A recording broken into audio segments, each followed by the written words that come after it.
তোমাদেরকে অলরেডি আমি জেনপাসিজি 2026-এর জন্য কেমিস্ট্রির কোন কোন চ্যাপ্টারগুলো সবচেয়ে বেশি ইম্পর্টেন্ট তা নিয়ে একটা ভিডিও দিয়ে দিচ্ছি। তোমরা যদি এখনো পর্যন্ত ভিডিওটা না দেখে দেখেছো অবশ্যই দেখে নেবে। আমি কিন্তু এর পরের ভিডিও দেবো বায়োলজি আর ইংলিশ লজিক্যাল রিজনিং এর। আজকের এই ভিডিওতে আমরা ফিজিক্সের কোন কোন চ্যাপ্টারগুলো বেশি ইম্পর্টেন্ট সেটা দেখবো।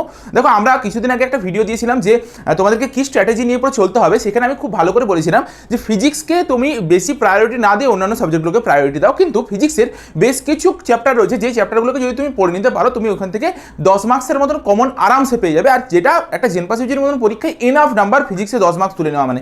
আর আমরা আজকে সেটা নিয়ে আলোচনা করবো যে সেই চ্যাপ্টারগুলো কোনগুলো, সেগুলো একটু দেখে নিই যে বিগত 2019 সাল থেকে 2025 সাল পর্যন্ত কোন চ্যাপ্টার থেকে সবচেয়ে বেশি কোশ্চেন এসেছিল। দেখো ভৌত জগৎ ও পরিমাপ এই চ্যাপ্টারটা হচ্ছে এমন একটা চ্যাপ্টার, খুব খুব খুব খুব ইম্পর্টেন্ট একটা চ্যাপ্টার আর খুবই সোজা একটা চ্যাপ্টার।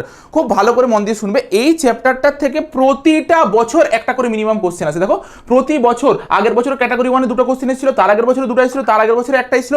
প্রতি বছর কোশ্চেন আসে, এবছরও তোমরা দুটো কোশ্চেন পাবে। আর যেই দুটো কোশ্চেন খুবই ইজি হয়, তোমরা জাস্ট দুটো ধরনের টাইপের কোশ্চেন করে নিলে এইখান থেকে 2 মার্কস কনফার্ম পাবে। এই চ্যাপ্টারটা এতটাই ভালো একটা চ্যাপ্টার। নেক্সট একমাত্রিক গতি, স্কেলার ভেক্টর আর হচ্ছে তোমার এখান থেকে প্রাসের গতি বলো বা হচ্ছে তোমার আপেক্ষিক গতি বলো, এই সেকশনটা থেকে আগের বছর টোটাল 4টা ক্যাটাগরি 1-এর কোশ্চেন এসেছিল, মানে ভাবতে পারছো।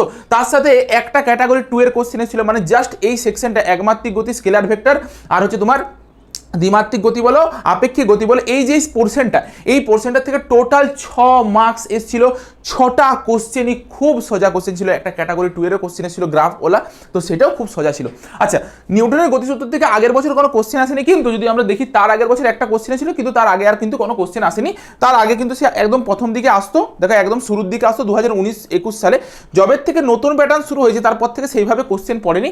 তোমরা যদি চাও এই চ্যাপ্টারটাকে বাদ দিতে পারো, ঘর্ষণ চ্যাপ্টার বাদ দিতে পারো, বৃত্তীয় গতি একদম সম্পূর্ণভাবে বাদ দিয়ে দেবে, কারণ এই দুটো চ্যাপ্টার থেকে কোনোদিনও কোনো কোশ্চেন পড়েনি।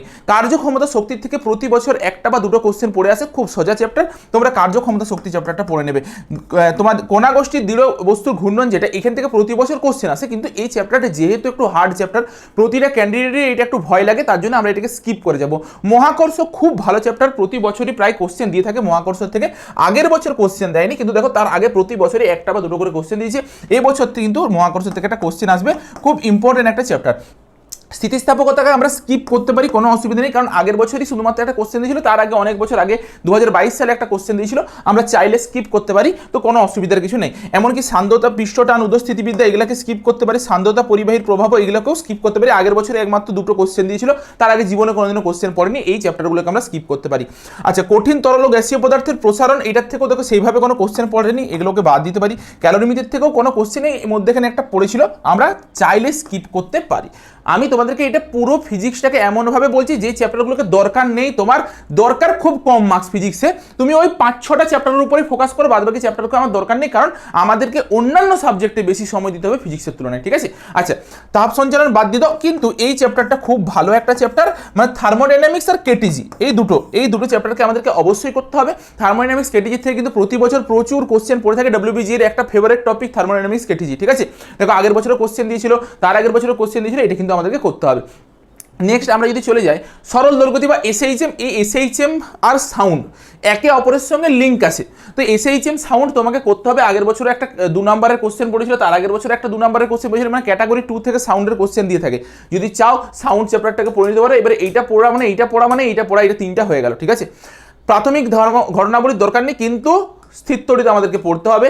ধারক ধারকত্ব থেকে দেখো অনেক বছর আগে একটা কোশ্চেন দিয়েছিল, সোজা চ্যাপ্টার, একটু বেশি কনসেপ্ট পড়ে নেবে, কিন্তু স্থির তড়িৎ বিভবটাকে আমাদেরকে পড়তে হবে। ধারক ধারকত্ব হালকাভাবে দেখে রাখবে। প্রবাহী তড়িৎ থেকে দেখো একটা 2024 সালে কোশ্চেন দিয়েছিল, ক্যাটাগরি 2 থেকে দুটো কোশ্চেন দিয়ে দিয়েছিল 2024 সালে, সরি ক্যাটাগরি 1 থেকে দুটো কোশ্চেন দিয়েছিল 2024 সালে, তার আগেও একবার পড়েছিল 2022 সালে পড়েছিল, নয়তো রিসেন্ট পড়েনি, হালকাভাবে টাচ করে দেখে যেতে পারো, এটাকে স্কিপ করতে পারো। তড়িৎ চুম্বকত্ব খুব ভালো একটা চ্যাপ্টার, তোমাদেরকে দেখতে হবে। ক্লাস 12-এ সেইভাবে কোনো চ্যাপ্টারকে মিস করো না। ক্লাস 11-এর আমরা ম্যাক্সিমাম চ্যাপ্টারকে মিস করে এসেছি, ক্লাস 12টাকে মিস করো না। যেহেতু রিসেন্ট তোমরা ক্লাস 12-এ ম্যাক্সিমাম স্টুডেন্ট পাস আউট হয়ে পরে বেরোচ্ছ আর কি, বা ক্লাস 12টার কালচারের মধ্যে ছিলে, তো ক্লাস 12-এর সব চ্যাপ্টারগুলোকে পারলে করার চেষ্টা করবে। তবুও আমরা যতটা বাদ দিতে পারছি বাদ দেবো। পদার্থের চৌম্বক ধর্ম এই চ্যাপ্টারটাকে বাদ দিয়ে দেবে, পড়ার দরকার নেই। আবেশ আর পরিবর্তী প্রবাহ এই চ্যাপ্টারটাকে, এসিটাকে পড়ে নেবে। আগের বছর এসির থেকে একটা কোশ্চেন এসেছিল, এসির থেকে ভালো কোশ্চেন আসে। তড়িৎ চৌম্বকীয় তরঙ্গ বাদ দিয়ে দেবে। আলোর প্রতিফলন থেকে আগের বছর একটা ক্যাটাগরি মানে 2024 সালে একটা ক্যাটাগরি 2 দিয়েছিল, সরি ক্যাটাগরি 1 দিয়েছিল, তার আগে কিন্তু সে আগে একদম পুরোনো সময় পড়তো, মানে আগেকার প্যাটার্ন অনুযায়ী 2019-20 সালে পড়তো আর কি, ঠিক আছে। তো তখন হচ্ছে 19-21 সালে আর কি, নতুন প্যাটার্ন আসার পর থেকে সেইভাবে পড়েনি। প্রতিসরণের জন্য দেখো তোমাদের এইখানে একটা রয়েছে, আগের বছর পড়েছিল। আলোর মধ্যে তোমাদের এই প্রিজমের এই পোর্শনটা খুব ইম্পর্টেন্ট, আর প্রতিসরণটাও হালকা দেখে রাখবে, প্রতিসরণটাও ইম্পর্টেন্ট, নয়তো লেন্স প্রিজম এই পোর্শনটা ইম্পর্টেন্ট। আলোকীয় যন্ত্রাদির থেকে সেইভাবে কোশ্চেন আসেনি, আমরা চাইলে স্কিপ করতে পারি। আর কি আলোর ব্যতিচার অপবর্তন থেকে দেখো আমাদের ওয়েব অপটিক্স থেকে প্রতি বছর একটা মোটামুটি কোশ্চেন পড়ে এসছে, চাইলে ওয়েব অপটিক্স পড়তে পারো। আর যদি তোমার মনে হয় যে ওয়েব অপটিক্সকে স্কিপ করবে, করতে পারো, কারণ তোমার জন্য আরও ভালো অপশন রয়েছে, এই জায়গাটা পড়বে। আগের বছর কিন্তু এইখান থেকে দুটো কোশ্চেন দিয়ে দিয়েছিল, তার আগের বছরও কিন্তু কোশ্চেন পড়েছিল, একটা ক্যাটাগরি 2 এর কোশ্চেন পড়েছিল, মানে প্রতি বছর 2 মার্কসের মতন করে কিন্তু পড়ছে। এবার এটা কোন জায়গাটা, তোমার পুরো কোয়ান্টাম ফিজিক্স তার সাথে পরমাণুর গঠনটা। আগের বারে যেমন একদম বেসিক একটা কোশ্চেন দিয়েছিল -13.6/n² এর এই ফর্মুলাটা ইজিক্যাল টু একটা ইয়ের ভ্যালু দিয়ে দিয়েছিল, সেই ইয়ের ভ্যালুটার থেকে তোমাকে এন এর ভ্যালুটা বের করতে হচ্ছিল। এত সোজাই কোশ্চেন দিয়েছিল যে কত নাম্বার কক্ষপথে পড়েছে, খুব বেসিক একটা কোশ্চেন দিয়েছিল আগের বছর। তোমরা এই চ্যাপ্টারটাকে একদম স্কিপ করবে না, খুব ভালো খুব সোজা একটা চ্যাপ্টার। পরমাণু নিউক্লিয়াসকে তুমি স্কিপ করতে পারো যদি মনে হয় অর্ধপরিবাহী ইলেকট্রনিক্স পড়বে, কারণ 2024 সালে একটা কোশ্চেন দিয়েছিল, সেটা দিয়েছিল কোথায়, ক্যাটাগরি 2 তে, মানে 2 মার্কস এসেছিল, তার আগে কিন্তু কোশ্চেন আসেনি। আর এইগুলোকে বাদ দিয়ে দিতে পারো, কোনো অসুবিধা নেই, এটাকে হালকা দেখে রাখতে পারো যদি দেখতে চাও। এই কটা চ্যাপ্টার রয়েছে, তোমাদেরকে এটা হালকা দেখে রাখবে, এটাকে খুব ভালো করে পড়তে হবে, এটাকে চাইলে ভালো করে পড়তে পারো। বাদ বাকি এখান থেকে লেন্স প্রিজম আলোর বিচ্ছুরণ পড়বে। আলোর প্রতিসরণ হালকাভাবে যদি দেখতে চাও তো দেখে রাখবে, কারণ প্রতি বছরই আলোর প্রতিসরণ থেকে একটা মোটামুটি কোশ্চেন এসছে। এখান থেকে তড়িৎচুম্বকীয় আবেশ আর পরিবর্তী প্রবাহ, অর্থাৎ এসি পড়েছে, তড়িৎচুম্বকত্ব মানে তোমার কারেন্টের এফেক্ট, ওই সব জায়গাটা পুরোটা বায়োসাভার্টার এই সেকশনটাকে পড়ে রাখবে।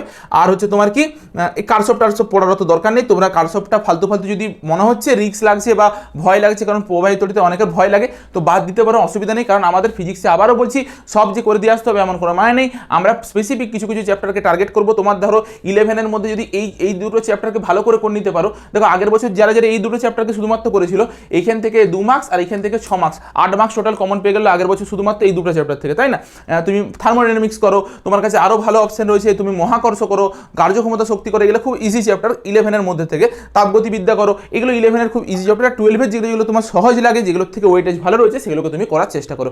অবশ্যই কেমিস্ট্রির যে ভিডিওটা দিয়েছিলাম, কেমিস্ট্রি ভিডিওটা দেখবে, আর বায়োলজি আর লজিক্যাল রিজনিং ইংলিশেরও ভিডিও আমি তাড়াতাড়ি দিয়ে দেবো, সেটাকেও ভালো করে লক্ষ্য রাখবে। কেন আমি বলছি একটু স্ট্র্যাটেজি অনুযায়ী ফিজিক্সটাকে চলতে, কারণ ফিজিক্সে তুমি করার মতো এখানে সময়ও পাবে না। আর ফিজিক্সকে আমাদের যদি এখন থেকে তুমি ফিজিক্সের লোড নিয়ে নাও যে আমাকে ফিজিক্সটাকে অনেক ভালো করে প্রিপেয়ার হতে কোনো লাভ নেই। তুমি তার জায়গায় কেমিস্ট্রি, বায়োলজি, ইংলিশ, লজিক্যাল রিজনিংয়ে তোমার টাইমটাকে ইনভেস্ট করো, অনেক বেটার রেজাল্ট পাবে, অনেক ভালো জায়গায় পড়তে মানে পৌঁছাবে। তুমি যদি ফিজিক্সের টেনশন নিয়ে থাকতে শুরু করো না, তুমি কোনোদিন এই এক্সামটাকে ক্র্যাক করতে পারবে না, ঠিক আছে? ফিজিক্সটাকে আমরা সবচেয়ে লাস্টে করবো, সবচেয়ে লাস্টের জায়গাতে রাখবো, যতটা কম করা যায়, অন্যগুলোতে যতটা মার্কস তোলা যায় সেই চেষ্টাটা আমরা করবো, ঠিক আছে? তো আজকের মধ্যে ভিডিওটা এই পর্যন্ত। ভিডিওটা তোমাদের বাকি সকল বন্ধুদের মধ্যে একটু শেয়ার করে দেবে। দেখা হচ্ছে একটা নতুন ভিডিওতে।